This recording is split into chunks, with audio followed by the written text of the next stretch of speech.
Bismillahirrahmanirrahim. Assalamualaikum warahmatullahi wabarakatuh. Syukur alhamdulillah kita bisa berjumpa lagi di channel ini. Sholawat dan salam selalu dan tetap tercurahkan kepada junjungan kita Nabi besar Muhammad sallallahu alaihi wasallam. Allahumma sholli ala sayyidina Muhammad wa ala ali sayyidina Muhammad. Harapan dan doa saya semoga sahabatku semuanya selalu diberikan kesehatan, dilapangkan rezekinya, diampuni dosa-dosanya, dan dipanjangkan umurnya. Amin ya rabbal alamin. Sahabat beriman yang dirahmati Allah, pada kesempatan kali ini saya akan membahas mengenai dosa istri kepada suami. Lalu apa saja dosa istri kepada suami yang sering dilakukan tersebut? Yang pertama adalah tidak taat pada suami. Tak bisa dipungkiri seorang istri yang baik dan solehah adalah istri yang senantiasa taat pada suami dalam keadaan dan kondisi apapun, dengan catatan selama masih dalam kebaikan. Karena dengan ketaatan istri kepada suami, insya Allah akan menumbuhkan rasa cinta, kasih sayang, serta kesetiaan suami kepada istrinya. Pernah ditanyakan kepada Rasulullah Shallallahu Alaihi Wasallam, siapakah wanita yang paling baik? Rasulullah menjawab, yaitu yang paling menyenangkan jika dilihat suaminya, mentaati suami jika diperintahkan, dan tidak menyelisihi suami pada diri dan hartanya, sehingga membuat suami benci. Hadis riwayat An-Nasa'i dan Ahmad. Dalam hadis lain, Rasulullah Shallallahu Alaihi Wasallam juga bersabda, jika seorang wanita selalu menjaga sholat 5 waktu, juga berpuasa sebulan di bulan Ramadan, serta betul-betul menjaga kemaluannya dari perbuatan zina dan benar-benar taat pada suaminya, maka dikatakan pada wanita yang memiliki sifat mulia itu, masuklah dalam surga melalui pintu mana saja yang engkau suka. Hadis riwayat Ahmad dan Ibnu Hibban. Dari dua hadis tersebut kita bisa tahu bahwa seorang istri yang taat pada suami adalah salah satu ciri wanita mulia, dan bagi wanita seperti itu maka Allah Subhanahu wa Ta'ala sudah menjanjikan surga bagi mereka. Namun yang terjadi sekarang adalah banyak para wanita yang kurang paham dan terkesan menyepelekan akan arti pentingnya patuh terhadap suami. Apalagi didukung dengan maraknya media sosial yang kurang bisa dimanfaatkan kebaikannya di zaman sekarang ini. Pesan kepada para istri, mulailah untuk lebih patuh kepada suami, mengikuti perintahnya yang baik, dan tidak menyepelekan suami saat seorang istri mampu bekerja dan menghasilkan penghasilan sendiri, apalagi sampai meremehkan suami. Karena patuh terhadap perintah suami, insya Allah akan memberikan berkah tersendiri bagi rumah tangganya. Yang kedua, menuntut kesempurnaan. Seperti yang kita tahu, tidak ada satupun di dunia ini yang sempurna, termasuk dalam kehidupan rumah tangga, pasti akan diterpa segala macam ujian dan cobaan. Apabila seorang istri menuntut suami dengan kesempurnaan dalam kehidupan rumah tangga, maka seorang istri yang seperti itu akan mendapatkan peringatan dari Allah Subhanahu wa Ta'ala. Karena secara tidak langsung, sifat seorang istri yang seperti ini hanya akan memicu pertengkaran dan keretakan dalam rumah tangga. Sedangkan kita tahu Allah Subhanahu wa Ta'ala sangat tidak menyukai adanya keretakan rumah tangga dikarenakan tuntutan kesempurnaan dari suami. Untuk itu, sebelum menikah sangatlah penting untuk menjalin komitmen bersama dan mampu memahami kondisi dari pasangannya, supaya setelah terjadi akad pernikahan, keduanya bisa saling membantu dan saling melengkapi. Yang ketiga, mengingkari kebaikan yang dilakukan suami. Terkadang apabila seorang suami sudah berusaha melakukan kebaikan kepada istrinya, akan tetapi kebaikan tersebut tidak sesuai dengan apa yang diinginkan oleh seorang istri, maka tak jarang seorang istri akan mengatakan, tidak ada sedikit pun kebaikan yang bisa dilihat dari si suami. Dan ketika seorang istri mengingkari kebaikan yang dilakukan oleh suami terhadapnya, maka seorang istri tersebut bisa dikatakan kufur atas nikmat yang diberikan Allah melalui suaminya. Rasulullah Shallallahu Alaihi Wasallam pernah bersabda, dan aku melihat neraka, aku belum pernah sama sekali melihat pemandangan seperti hari ini, dan aku lihat ternyata mayoritas penghuninya adalah para wanita. Mereka bertanya, kenapa para wanita menjadi mayoritas penghuni neraka ya Rasulullah? Beliau menjawab, disebabkan kekufuran mereka. Ada yang bertanya kepada beliau, apakah para wanita itu kufur kepada Allah? Beliau menjawab, tidak, melainkan mereka kufur kepada suami dan mengkufuri kebaikan suami. Seandainya engkau berbuat baik kepada salah seorang istri kalian pada suatu waktu, kemudian suatu saat ia melihat darimu ada seseorang tidak berkenan di hatinya, niscaya ia akan berkata, aku sama sekali belum pernah melihat kebaikan darimu. Hadis riwayat Bukhari dan Muslim. Dari hadis tersebut sudah jelas dikatakan bahwa mengingkari kebaikan yang dilakukan suami kepada istri sama halnya menyeret diri sendiri ke dalam siksa api neraka. Untuk itu, saran bagi para seorang istri, meski sekecil apapun kebaikan yang dilakukan oleh suami, hargailah dan jangan sungkan untuk mengucapkan terima kasih kepada suami yang telah berusaha sekuat tenaganya untuk menyenangkan istri dan keluarganya. Kemudian yang keempat, tidak suka pada keluarga suami.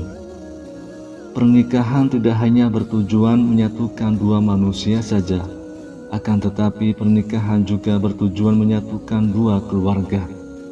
Dan yang terjadi dalam masyarakat kita sekarang ini adalah ketika seorang istri sudah menikah, maka perhatiannya harus dicurahkan semua kepada istrinya. Sedangkan jika suami memperhatikan orang tuanya sedikit saja dan istri tahu akan hal tersebut, maka yang terjadi adalah kecemburuan sosial. Karena sifat dari wanita umumnya adalah tidak mau tersaingi dalam hal mendapatkan perhatian suami. Lalu yang terjadi adalah seorang istri akan berupaya untuk menjauhkan suami dari keluarganya. Jika ini yang terjadi, maka seorang istri sudah berdosa besar kepada suaminya. Saya berharap bagi wanita yang sudah menjadi istri, hendaknya menyambung silaturahmi yang baik dengan keluarga suami, supaya tercipta keharmonisan dalam kedua keluarga. Yang kelima, mengungkit-ungkit kebaikan istri pada suami. Tak sedikit istri yang sering mengungkit-ungkit kebaikan atau bahkan derajat dirinya di hadapan suami. Hal ini bisa terjadi bila seorang istri menganggap sudah bisa menghidupi dirinya sendiri meski tanpa diberikan nafkah oleh suami. Sehingga yang terjadi adalah merendahkan kedudukan suami di mata istri. Dalam hal ini bisa memicu pertengkaran dalam rumah tangga. Lalu yang terjadi adalah seorang istri akan mengungkit-ungkit kebaikan yang dilakukannya terhadap suami tanpa menyadari bahwasanya hal yang dilakukan tersebut merupakan suatu dosa yang amat besar di hadapan Allah Subhanahu wa Ta'ala. Bahkan Rasulullah Shallallahu Alaihi Wasallam pernah bersabda, ada 3 kelompok manusia di mana Allah tidak akan berbicara dan tak akan memandang mereka pada hari kiamat, dan tidak mensucikan mereka, dan untuk mereka azab yang pedih. Sahabat bertanya, siapakah mereka yang rugi itu, wahai Rasulullah? Beliau menjawab, orang yang menjulurkan kain sarungnya ke bawah mata kaki atau isbal, orang yang suka mengungkit-ungkit kebaikannya, dan orang yang suka bersumpah palsu ketika menjual. Hadis riwayat Muslim. Untuk itu, saran kepada para istri, hindari sebisa mungkin untuk mengungkit-ungkit kebaikan kepada suami, apalagi hal tersebut bisa merendahkan kedudukan suami dalam rumah tangga. Apabila seorang istri tidak melakukan hal tersebut, maka insya Allah tercipta keluarga yang sakinah, mawaddah, warahmah, yang diridhoi Allah Subhanahu wa Ta'ala. Yang keenam, cemburu yang berlebihan. Dalam rumah tangga, rasa cemburu terkadang dibutuhkan sebagai bumbu untuk meningkatkan keharmonisan dalam keluarga, akan tetapi dalam batas yang wajar. Rasa cemburu seorang istri terhadap suaminya menurut syariat Islam adalah ketika suami melakukan kemaksiatan seperti berzina, menzalimi istri, mengurangi hak-hak istri, dan lain sebagainya.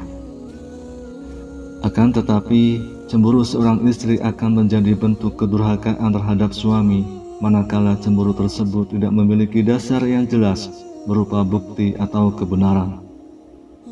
Boleh cemburu asal ada dasar yang jelas dan tidak melampaui batas wajar kecemburuan, karena sesuatu yang berlebihan sangatlah kurang baik. Untuk itu bagi para istri, kendalikan rasa cemburu yang hanya berdasar pada pemikiran ataupun tanpa bukti kebenaran yang jelas, supaya tidak menimbulkan kerusakan dalam rumah tangga dari sahabatku semuanya. Yang ketujuh, kurang bisa menjaga perasaan suami. Seorang istri yang baik haruslah selalu berusaha menyenangkan suaminya, tidak perlu dengan hal-hal yang besar dulu. Hal kecil yang terkadang tidak disadari oleh seorang istri akan tetapi mampu membawa dampak yang besar bagi suaminya.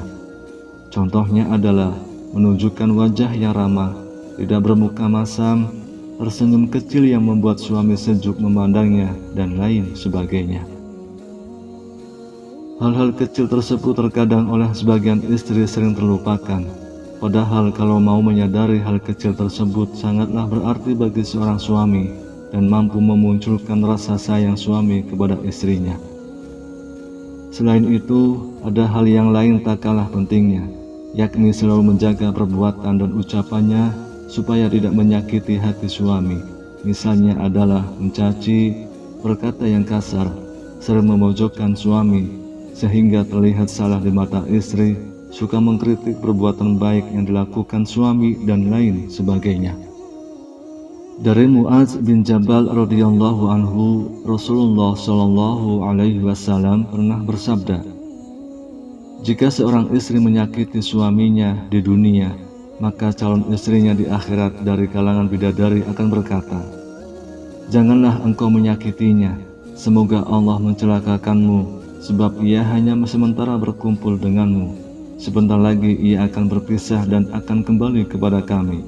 Hadis riwayat Tirmidzi dan Ibnu Majah.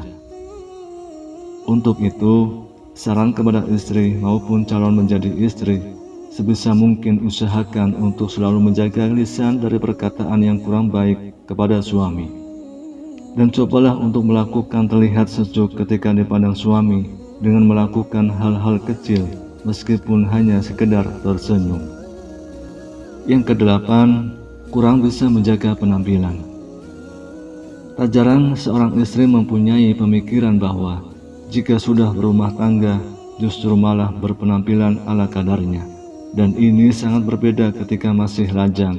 Segala upaya dilakukan demi menarik perhatian dari seorang laki-laki.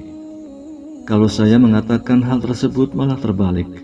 Ketika seorang wanita sudah menjadi seorang istri, sebaiknya masih terus menjaga penampilannya di depan suami, karena dengan menjaga penampilan bisa membuat suami merasa lebih senang. Berpenampilan menarik bisa disesuaikan dengan porsi masing-masing, jadi tidak juga harus terkesan untuk dipaksakan. Dari Anas radhiyallahu anhu, Rasulullah shallallahu alaihi wasallam pernah bersabda, sebaik-baik istri kamu ialah yang menjaga diri, lagi pandai membangkitkan syahwat, yaitu keras menjaga kehormatannya, pandai membangkitkan syahwat suaminya. Hadis riwayat Dailami. Untuk itu, berpenampilan menarik menurut porsinya masing-masing bagi seorang istri sangatlah disarankan untuk menyenangkan hati suaminya, karena menyenangkan hati suami merupakan pahala yang besar bagi seorang istri. Kemudian yang kesembilan, keluar rumah tanpa seizin suami. Mungkin hal yang satu ini terkesan sepele di mata seorang istri, yakni keluar rumah atau bepergian tanpa seizin suami. Yang dimaksud keluar rumah adalah merujuk pada suatu tujuan tertentu, misalnya adalah berkunjung ke tempat orang lain atau malah bepergian sendiri ke suatu tempat.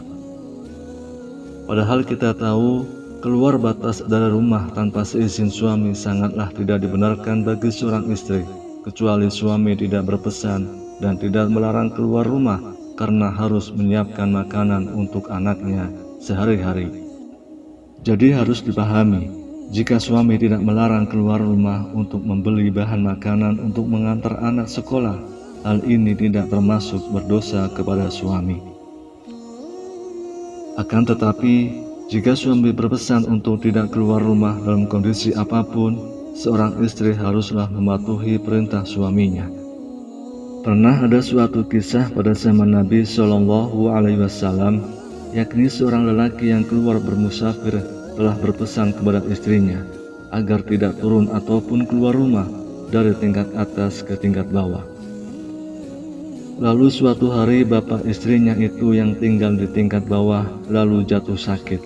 Kemudian si istri mengutus seseorang menemui Rasulullah agar memberi izin kepadanya untuk turun menziarahi bapaknya yang sedang sakit. Lalu Nabi Shallallahu Alaihi Wasallam mengatakan, taatilah suamimu. Sampai suatu ketika sang ayah pun wafat. Si istri lalu mengutus lagi seseorang kepada Rasulullah, dan Rasulullah pun mengatakan, taatilah suamimu. Jenazah bapaknya pun dikebumikan.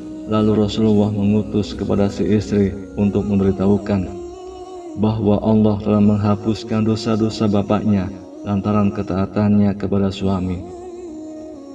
Sahabat beriman yang dirahmati Allah, meski begitu, anjuran mentaati larangan keluar rumah bagi istri hendaknya tidak diterapkan secara kaku, yang mengesankan bahwa ajaran agama Islam mengekang kebebasan wanita. Tidaklah seperti itu. Namun, yang perlu diperhatikan adalah komunikasi yang baik antara suami dan istri dalam hal-hal tertentu. Dan bagi para suami juga tidak diperkenankan mempersulit istrinya apabila keluar rumah dalam hal kebaikan. Wallahu a'lam bishawab. Semoga apa yang saya sampaikan bisa bermanfaat untuk kita semua. Amin ya rabbal alamin. Wassalamualaikum warahmatullahi wabarakatuh.